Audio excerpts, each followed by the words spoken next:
cae la autoridad, cae toda. Cuando, por hipótesis, un obispo no obedezca al Papa, un cura no obedezca al obispo, un fiel no obedezca a su párroco, un párroco no obedezca al obispo, un fiel no obedezca a su párroco, se porta mal. Solo en el caso que hubiera evidente error o pecado, solo en este caso, y que tenemos siempre la manera de recorrer, cosa que no sucede. Por ejemplo, pongamos el caso que el párroco se portara mal, dijera un error o qué sé yo acudo al obispo. Pongamos que el obispo se porte mal, acuda al Papa. El Papa no puede portarse mal. El Papa puede ser un asesino y un puerco, pero no puede equivocarse en la verdad.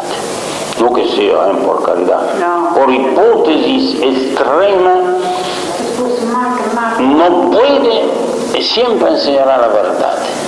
Siempre enseñará la verdad. Siempre enseñará la verdad. Y que el Papa puede pecar, lo dice Jesucristo. Cuando a San Pedro le dice: y tú, oh Pedro, una vez convertido, le decía que pecaría, que lo negaría. Confirma a tus hermanos. Da la autoridad a un futuro pecador y a un futuro convertido. Pero le da la autoridad. Confirma a tus hermanos. Luego, vamos adelante que estamos bien. Nunca hay que tener miedo, porque el buen Jesús, creo que es el último versículo de San Mateo, dice así: he aquí, yo estoy con vosotros hasta la consumación del siglo. Eso es hasta el fin del mundo. Y estoy con vosotros no significa en este momento, en este texto, que estoy en la Eucaristía. Estar común en hebreo significa: adelante, que te apoyo yo, y si me apoya Cristo. Nos habla algo del Padre Pío. Del Padre Pío puedo decirle que sigue haciendo milagros. De Italia no recibí ninguna noticia en propósito.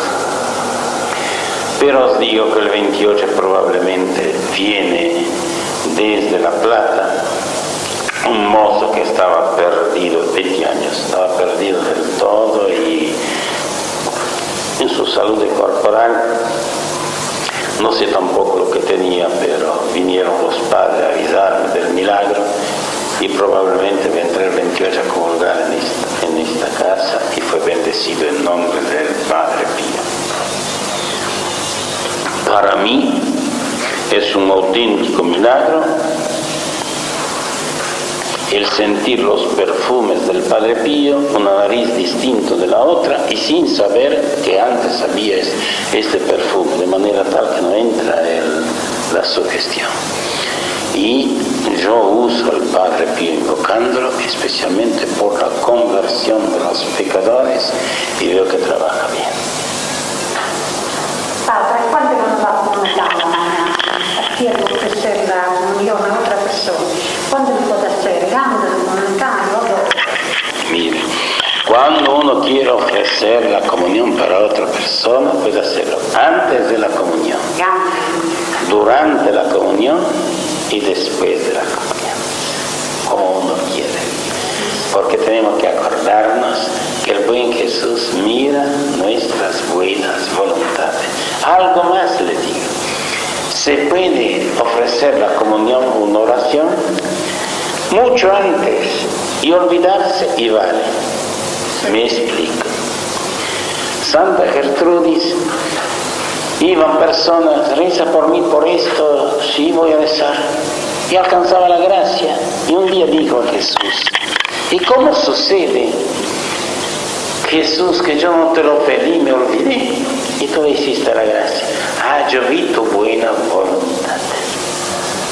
Si se puede usar una comparación muy vil, Cuando uno me dice, rece por mí, mañana en la Santa Misa, ¿qué voy a recordar yo 100, 200 intenciones? La misa dura 2 horas, aunque lo recordara. Por todos los que prometí de rezar, se acabó. Me olvido yo, pero no se olvida él. Luego le contesté. No, claro. Padre, cuando se manda a celebrar una misa por un difunto determinado, no siempre nuestro Señor la aplica a ese difunto. Ya oí 2 o 3 versiones que dicen así. Ordinariamente la aplica al difunto si la precisa en la parte que es bien que le aplique y nadie es consejero de Dios. Pero la contestación se la da San Agustín, el cual dice: cuando ofrecemos sacrificios para los muertos, vale para los muertos o para aquellos que están dispuestos a recibir este beneficio. Va en el tesoro de la Iglesia. Así que no siempre puede ser aplicada, claro. Nosotros es por sufragio. Sufragio significa pedido, no va por imperio, va por sufragio. Señor, te encomiendo a aquella persona, esta misa la aplico por según la intención de quien la ofreció. Pero el que la aplica después es Dios, que sabe cómo se hace. Cierto es, y voy a narraros un ejemplo. El bienaventurado Bernardo de Corleone tenía el privilegio de ir a hablar con los muertos en el convento de Palermo por el terreno, queda mominizado, ¿cómo se dice? ¿Cómo se dice? Mominizado. Bueno, quedan mominizados los muertos, hay muchos, y no son salvos, no son. Y un día vaya a hablar con estos muertos, mas Dios les daba la gracia de hablar. De hablar me la da a mí también la gracia, pero de escuchar la contestación es distinto. Un día uno le dice: ¿Ti dónde estás? Y estoy en el purgatorio por culpa del padre tal que no me rezó todavía la misa. Cuando muere un fraile, todos los frailes de la provincia tienen que rezarle la misa. Eran las 3 de la mañana, fue arriba, golpeó a la puerta. ¿Qué hay? A rezar la misa. Ya hemos dicho, son las 3 y digo así, a rezar la misa que no la rezaste por el padre tal. Esto vea que la misa va por el difunto si no hay un obispo, si no hay un impedimento. Reunión del grupo de oración del día 24 de julio del año 1969. En nombre del Padre, y del Hijo y del Espíritu Santo. La Pascua a los vendedores. Y estaba cerca la Pascua de los judíos, y Jesús subió a Jerusalén. Halló en el templo a vendedores de bueyes, ovejas, palomas, y a cambistas sentados. Habiendo hecho un azote con cuerdas, los echó a todos del templo, con ovejas y bueyes.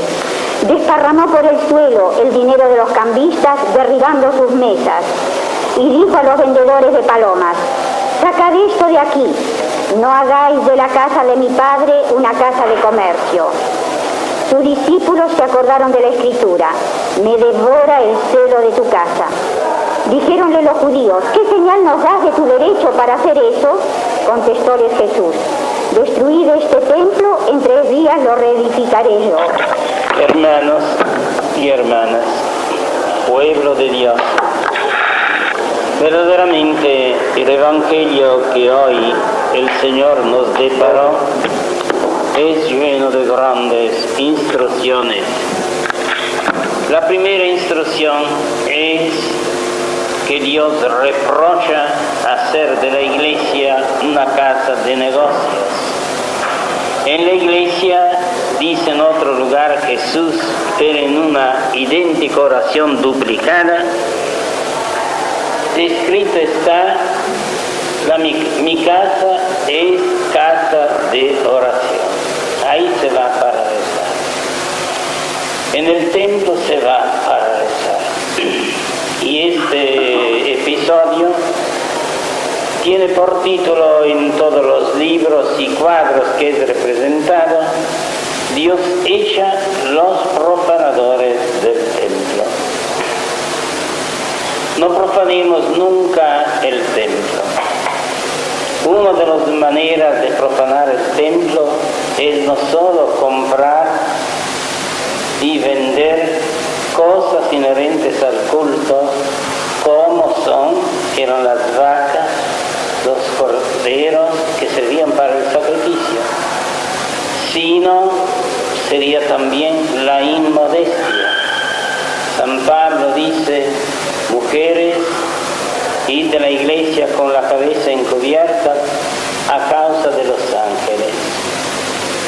La modestia, especialmente en el templo de Dios, es necesaria. Ahora, dado que los sacrificios eran mandados por Dios, no estaba prohibido comprar vacas que serían sacrificadas, corderos, etc., pero fuera del templo. Pero en el templo toda reflexión. Un día a un seminarista le preguntaron, en Francia, no recuerdo en qué pueblo, le preguntaron muchas cosas y él no contestaba nunca. Por fin le dice: ¿qué le enseñan en el seminario? Y él le contestó: a callar en la iglesia, en voz bajísima y nada más. Muchas veces en la iglesia se charla, se puede hablar lo necesario, pero no se debe charlar. No hablo de pecado, hablo de perfección del cristianismo. Pero la segunda parte es mucho más grande. Le preguntan los escribas, fariseos, sacerdotes del templo: oye, tú echas a estas personas, ¿qué poder tiene? ¿Quién te hizo superior de estos para echarlas? ¿Qué prueba das de tu poder? Y él ha dado una prueba que no se lo olvidaron nunca jamás. Destruid este templo y yo en 3 días lo reedificaré. Hablaba: matadme y yo resucitaré. Lo comprendieron también que cuando murió se presentaron a Pilatos y le dijeron: mira, aquel seductor, así lo llamaron, a Jesús, dijo que 3 días después de su muerte resucitará. Ponle guarda. Sí, Pilatos, cansado de conceder demasiado: tenéis vosotros milicos, ponedlo vosotros a vuestros milicos. Providencia de Dios, que fueron justitos los enemigos de Dios, los primerísimos testigos de la resurrección. Lo vieron resucitar, corren a los jefes del judaísmo, a los sacerdotes, y les dicen: resucitó. Y ellos creyeron, también los sacerdotes. Pero dice: ¿qué vamos a hacer ahora? Le dieron plata como la habían dado a Judas y decide que se lo robaron y se acabó. Los 2 primeros testigos de la resurrección son los enemigos de Jesús: los soldados que estaban de guardia y los sacerdotes. De esta meditación nosotros sacaremos de portarnos bien en la iglesia, que es casa de Dios y casa de oración. Y ahora haremos una pequeña conferencia como todas las veces. En estos días medité mucho el otro mundo. Se habla del mundo antiguo, del mundo nuevo, que es la América, del mundo nuevísimo, que sería la Oceanía, y del tercer mundo, que sería el cuarto, si son ya 3, pero yo hablo ninguno de estos 4 mundos. Hablo del otro mundo, del mundo de la eternidad, del cual habló tanto Jesús y habló tanto el Espíritu Santo en la Sagrada Escritura. Nosotros tenemos que prepararnos en esta tierra al otro mundo. Y aunque sea mi opinión, y no mía sola, pero de muchísimas, que la humanidad esté para concluirse pronto, que estemos cerca del fin del mundo, es casi probable y probabilísimo que ninguno de nosotros la verá. Luego tenemos que pensar en nuestro fin del mundo. Aquí tenéis el catecismo aquí tenéis el credo del pueblo de Dios. Aquí tenéis lo que proclamó el Papa en la Plaza de San Pedro el 30 de junio del año pasado. El documento ignorado por el mundo y que todos los cristianos tendrían que tener en el bolsillo, y mucho más que en el bolsillo, en la mente y en el corazón. Porque, como ya dije otras veces, todo lo que está en los otros credos es cierto. Pero aquí cambia opinión. Todo lo cierto de fe está en este credo. Creo que comprendáis bien la diferencia. Sin ir tan lejos, hoy leyendo un libro y tuviendo una pequeña duda si decía bien o no, fui a consultar este manual de dogmática, este credo del Papa Pablo VI, que no lo dice credo del Papa, sino credo del pueblo de Dios. No dice como los demás credos, creo en Dios Padre, sino creemos. Es la verdad. Quien cree en esto es católico. Quien no cree en esto no es católico, aunque tenga el nombre de católico. Todo aquí está. Y bien, aquí habla clarísimamente de esta vida, de los dogmas, de la muerte y del más allá, de lo que hay después de la muerte. Y dice que hay para las almas purificadas el cielo, para las almas pecadoras impenitentes el infierno, y para los que han hecho penitencia o son inocentes como un niño bautizado, qué sé yo, el cielo. Eso es el trinomio del más allá. Y nosotros tenemos que salvarnos todos, pero hay algo más. Nosotros tenemos que ser apóstoles, tenemos que salvar cantidades enormes de personas. Tenemos que enfrentar todas las personas abordables, que se pueden abordar, y ahí hablar, y especialmente exhortarlas a rezar. Si son devotas, a exhortarlas al rosario. Si se ve que son personas con fe y alejadas, es a exhortarlas a confesarse. Si ve que han perdido fe y todo, exhortarlas a ir a alguna conferencia. Y creo, por experiencia poderlo decir, que la misa del centro de oración que se hace una vez por mes, suceden muchas metamorfosis, muchos cambios. Personas que entran sin fe y salen con fe. Personas que entran pecadoras y tienen ya el remordimiento o enseguida, o días después, o semanas después, van a confesarse, porque yo creo que la intercesión de los santos es eficacísima. El Padre Pío no es santo, no ha sido santificado, pero cada uno puede rezarle. Si una madre tome por intercesor a su hijito de 4 años, porque sabe que está en el cielo, y yo puedo tomar por intercesor al Padre Pío. Si me equivocara, paciencia. No me equivoco, ¿no? Si me equivocara, paciencia.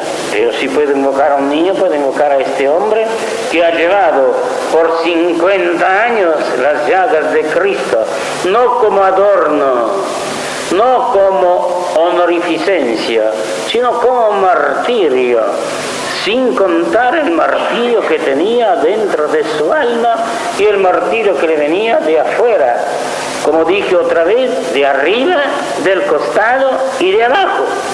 Y ni una sola vez una palabra de queja. Gemir sí, quejarse no.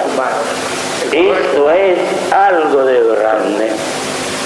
A todo esto se añade que ahora se está difundiendo una herejía, un error, que es bastante dañino y se presenta como una idea especiosa, la metempsicosis. Metapsique es el pasaje del alma. ¿Dónde pasa? De aquí a la eternidad. Sí, tiene tantas especies de metempsicosis. La metempsicosis es pasar de un muerto a uno que nace. Otros que van a la luna, creo que no lo dirán más porque no encontraron a nadie en la luna. Irán a otro, o a Marte o miércoles, no sé, pero van a otro planeta. Otros que van en bestias, otros, qué sé yo. Y la presentan esta herejía con un vestido muy noble. Dice, es la purificación de sus pecados. Ante todo, no basta que una teoría sea linda, tiene que ser segura y cierta. Aquel que se enseñó que heredó 40 millones, era una idea muy linda, pero a la mañana tuvo que agarrar el pico y ir a trabajar, porque los 40 millones estaban en el sueño. Era muy linda la idea, pero no era cierta, mucho menos segura. De manera tal, está basada esta en la palabra de Dios.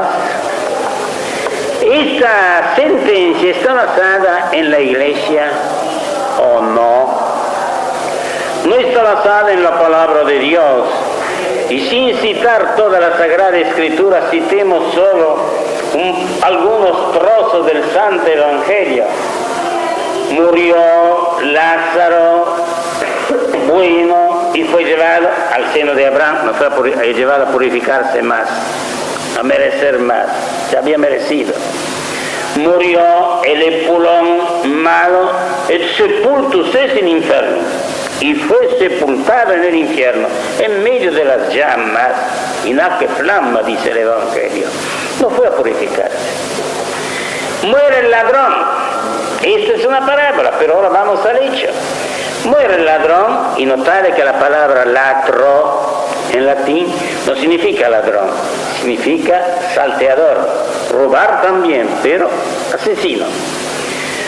Está muriendo y dice, Señor, cuando llegues en tu reino, acuérdate de mí. Y Jesús le dijo, hoy estarás conmigo en el cielo, hoy no irás a purificarte. La fe ya está. Los credos hablan lo que dije hace un ratito, después de la muerte, cielo, infierno, intermedio, purgatorio. La tradición cristiana nunca lo ha admitido. Pongamos que fuera este error, un error no puede ser lógico, ¿no? Pongamos pero que fuera lógico y que fuera hermoso y que fuera dulce. Dicen que el arsénico es dulce. Pero yo cuando tomara un poco de arsénico, una cucharadita basta para 5 personas, para curarse para siempre en la chacarita. Si yo tomo una cucharita de arsénico, no dijo que tomo un dulce, dije tomé un veneno dulce. Y así, esta metempsicosis es un veneno, si queréis, dulce. Y dice, lo disculpan, dice, el alma se purifica, yo lo purifico los pecados míos que cometí cuando era Alejandro Schwartz. Bueno, Alejandro Schwartz, que pague lo suyo, yo pagaré lo mío. Padre, eso es la reencarnación. Sí, metempsicosis es la reencarnación, sí. Reencarnación, volver en la carne. Metempsicosis, metapsique, pasar de un alma el alma de un lugar a otro. Y ahora empecemos a escuchar vuestras preguntas. Sí, lo que le dijo está pagando el mal que hizo en otra encarnación. Dijo una solemne bobada. Pero ya lo sé, yo. Sí. Yo le. A ver si hay otra. Padre, a mí me han dicho que cuando yo estaba en el mío, habían desaparecido los estigmas más. Quiero que usted lo diga. Creo que quedó registrada la pregunta. Luego registremos la contestación. En el libro que el sábado vendrá acá, tienen la contestación.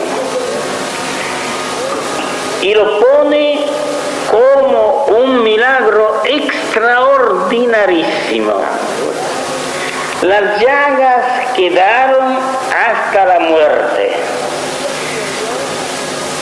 El día anterior cayó todavía una costrita que la recogió un padre como reliquia. Pero la llaga, según la fotografía, ya no era llaga, era carne natural. Ahora, puede suceder que un sano, un hombre lleno de vida, se cicatrice su herida. Yo acá tengo una cicatriz del día de mi primera comunión, recuerdo de mi primera comunión. Me herí con un clavito, se sanó, pero quedó la cicatriz. Mucho más quedará la cicatriz del traspaso de las manos y de los pies y de la herida en forma de cruz en el corazón. Pero a lo menos si se sanan queda una cicatriz, como se ve a veces en la cara de uno, y se ve cómo queda.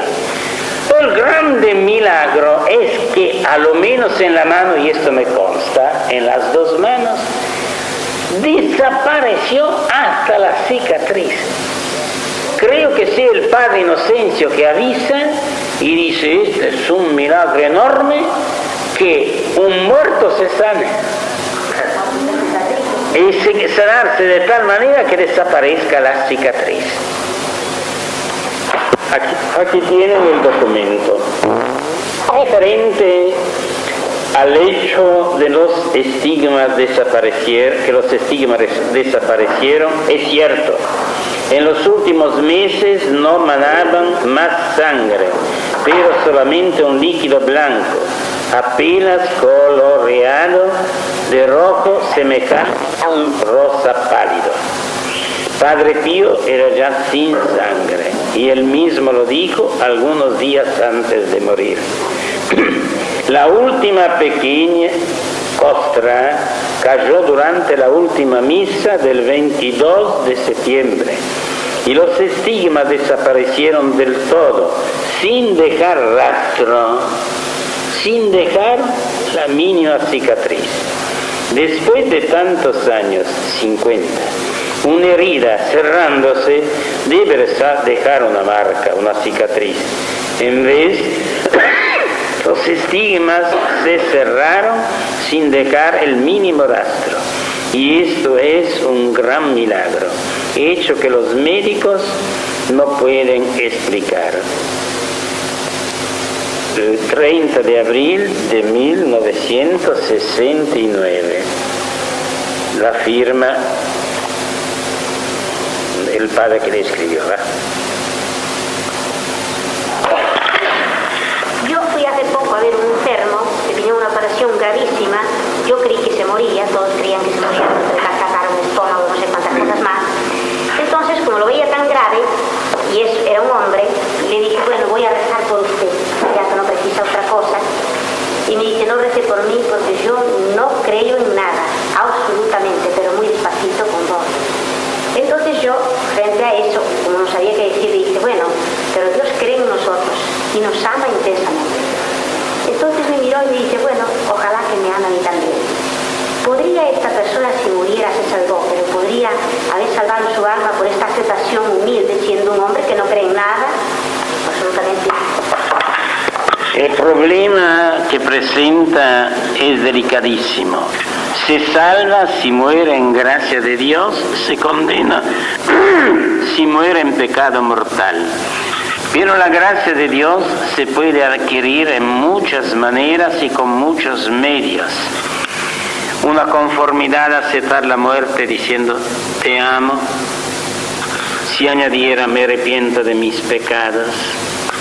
Y después hay que pensar en otra cosa, otro medio de salvación, que cuando el alma está para despegarse del cuerpo, cuando quizás uno se cree ya muerto, En aquel momento tiene todavía un lúcido intervalo y puede y debe y clama a su Señor. Y Dios es todo amor y vino para salvar las almas.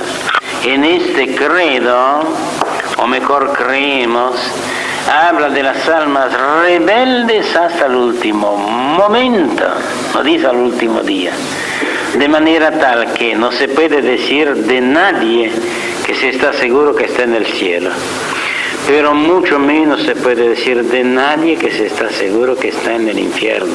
¿Quién sabe el drama que pasa en el momento del desenlace de la vida humana?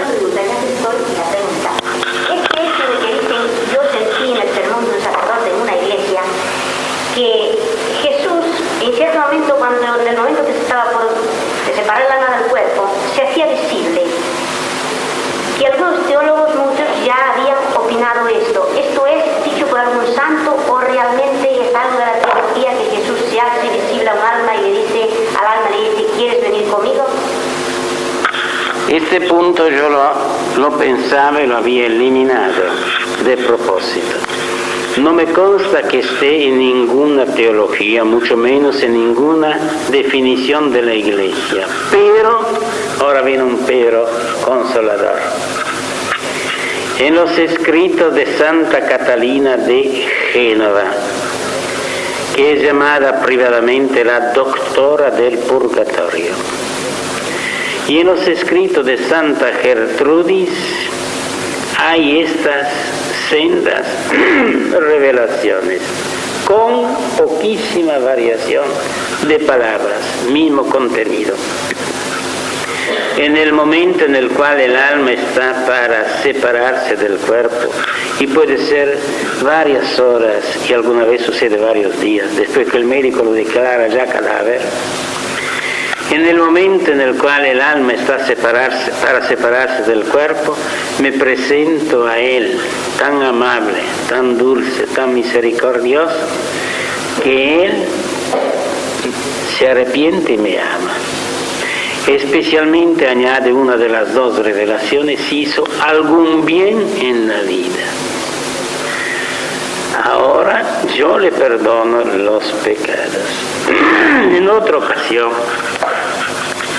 añadí a esto una opinión mía, luego no de la Iglesia, que a estas almas le da un purgatorio larguísimo, como el de Salomón, que desde 1000 años antes de Cristo a 1700 años después de Cristo lo libró una beata de Rovereto, más o menos era del 1700. Pero beato purgatorio larguísimo, beato infierno pequeñísimo. Se salvó. Esto es lo importante. Cierto es que hay que dar cuenta a Dios de todo, de una palabra ociosa, dice el Evangelio. Padre, yo pienso una cosa, ¿no? De la primera pregunta de la señora. Que esa señora que le fue invocando que iba a rezar por él, y le dijo que, en fin, que rezara, que él no quería, pero que rezara, ¿no? No sería una indicación que fue ella, porque el Señor la puso a ella por medio, que él se haya arrepentido por esa palabra de la señora, ¿no le parece, padre? Puede ser muy bien. Puede ser que ella fue la autora. Y por esto vaya al purgatorio, se salve. Por esto dije que cada uno de vosotros sea un apóstol. Ahora concluyo el pensamiento que había dicho antes. Vivamos siempre en gracia de Dios y no desesperemos nunca de nadie. Vivamos como si tuviéramos que morir cada momento, pero si cae uno de un ataque, si se suicida y la Iglesia le prohíbe el funeral y le prohíbe todo lo que es contacto cristiano, digamos así, sin embargo, ni de él hay que desesperar porque no se sabe lo que pasará en el último momento. Pero mi pensamiento era esto, que a Dios tenemos que darle cuenta de todo, Uno que hizo muchísimos pecados y derrochó la gracia de Dios por muchos años, no se maravilla si después hará sus 50, 100 años de purgatorio, porque el Señor quiere que el hierro y el oro entren en el cielo sin herrumbre. Quiere purificar todo con el fuego.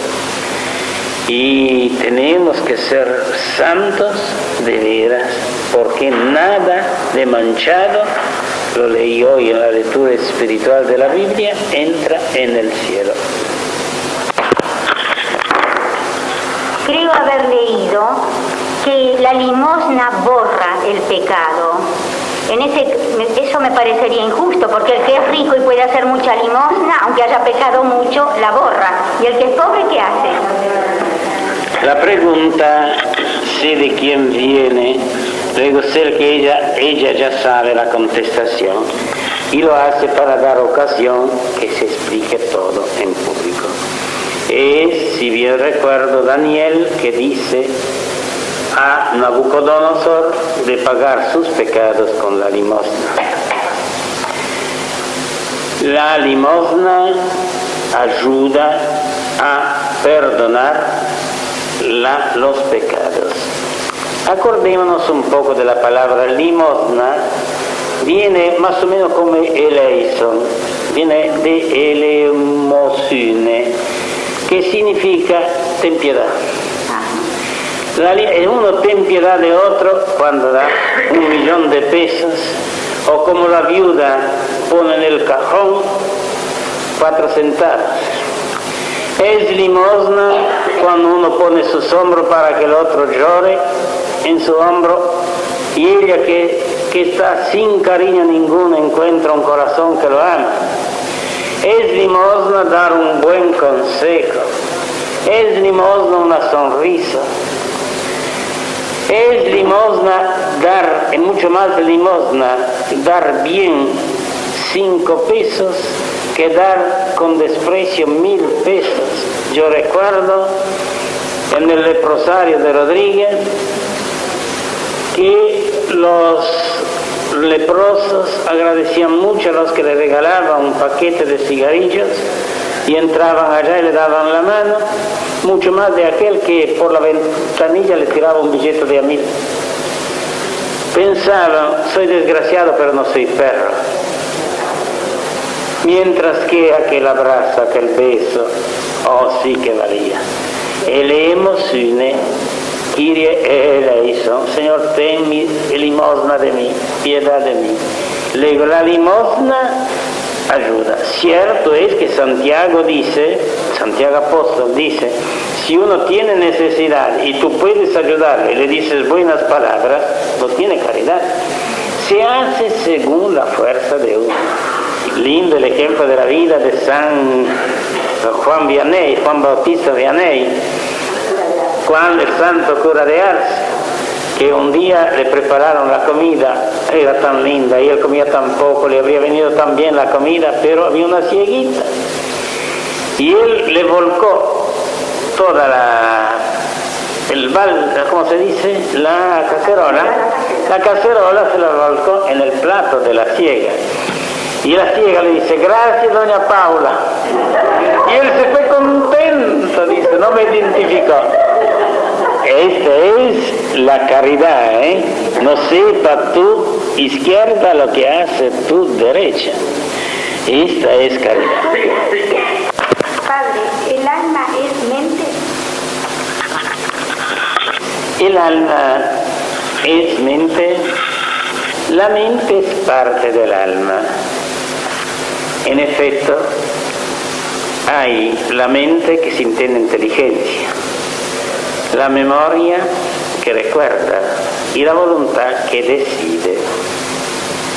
Los griegos llamaban la mente o la inteligencia nous, el alma entera la llamaban psique, que ahora viene la psiquiatría, psique, todo lo que quieres, hasta la psique mata, loco, muy bien, dejemos.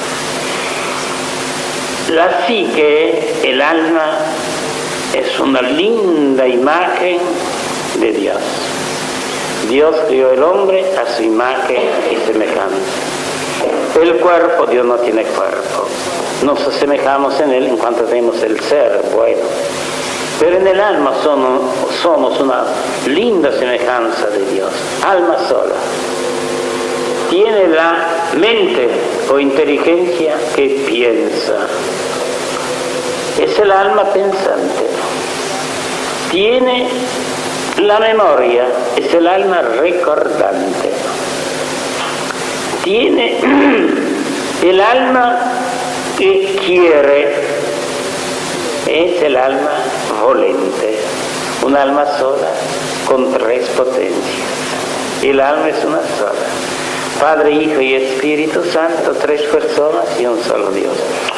No es una explicación, pero es una comparación de aquellos que dijeron, hagamos, no hago, al hombre a nuestra imagen y semejanza. ¿Es visible el alma en el momento de partir? El alma no es visible con los ojos. San Agustín dice, nosotros vimos nuestra alma y de los demás vemos al cuerpo. En realidad no vemos tampoco a nuestra alma. Pero el alma es una sustancia. Porfirio, cuando trazó la escala de los seres, dice, primero sustancia, cuerpo y no cuerpo. Segundo, cuerpo con órganos o sin órganos. Tercero, vivente, con alma o sin alma. El que tiene alma razonable es el hombre, desde el hombre hasta acá. Pero si pasáramos descendiente, Dios es una sustancia. No podemos ver con los ojos una cosa espiritual sin un don especial. Cuando, para decir algo de actual, el Padre Pío veía el alma, leía en el alma, era un don especial que le daba Dios. San Agustín narra que un día en Hipona había un médico, Genesio se llamaba, y él no creía en la existencia del alma, y un día le apareció un ángel. Mientras él dormía, luego una noche, mejor, le apareció un ángel y dice, ¿me ves? Y sí que te veo. Y sin embargo tus ojos están cerrados. ¿Me oyes? Y sí que te oigo. Sin embargo te das cuenta que no me oyes con las orejas. Con el oído. Me hablas y sí que te contesto. Y sin embargo tienes cerrado los labios, los dientes y no mueves la lengua. Lo haces con el alma que vive en ti durmiendo. Y se despertó y se bautizó y se cristianó y se volvió gran cristiano. Rezar con la mente, rezar fuerte, lo mismo. Rezar con la mente y rezar fuerte, lo mismo, contesto. Es rezar, ya está. Rezar fuerte, eso es con los labios, con la voz, se llama oración vocal. Y rezar solo con la mente se llama oración vocal. Pero para que nuestra oración valga, no basta que sea solo con la voz o con la boca. Tiene que ser con la voz acompañada con la boca. Cuando yo llegué al Uruguay el 11 de noviembre de 1924 y tuve que aprender el castellano, que lo aprendí muy mal, es cierto que son solo 50 años, pero ¿qué vamos a hacer? Y 50 y pico. Y tuve que aprenderlo y usé el método que se usa en Inglaterra, eso es estudiarlo. ¿No? Bueno. Y recuerdo una poesía que estaba estudiando que decía así: érase un loro maldito que se gloriaba de santo, porque siempre era su canto el santo Dios y el bendito. Y un grillo le gritó: cállese y no eche plantas, pues si canta lo que sabe, ya no sabe lo que canta. Luego, la oración solo con la voz es del loro, del papagayo. Pero la oración vocal es tan apreciable que la misa es casi toda oración vocal. La oración mental es cuando uno dice o no pronuncia una ejaculatoria, cuando piensa. La llaman también meditación, pero me gusta más la palabra oración vocal que meditación, porque la meditación puede ser un estudio, la oración vocal siempre es oración. ¿Por qué no grabamos? Bueno, en la Biblia, el Evangelio, según San Lucas, versículo 17, dice: porque nada hay oculto que no haya de ser manifestado, ni escondido que no haya de ser conocido y salir a luz. Mirad pues cómo oís, porque a todo el que tiene se le dará, y a todo el que no tiene, aún lo que piensa tener le será quitado. ¿Qué interpretación le da, padre? Las preguntas son dobles, y le digo que ha sido mi lectura espiritual de esta mañana. Bueno, entonces, primero, nihil est occultum quod non revelator, etc. Nada hay de oculto que no sea revelado, ni de escondido que no sea manifestado. Y esto, en el día del juicio, serán revelados todos los pecados que Dios no me ha perdonado, de manera tal que todo será revelado, y el bien también, despacio. Porque Jesús dijo a Santa Teresa,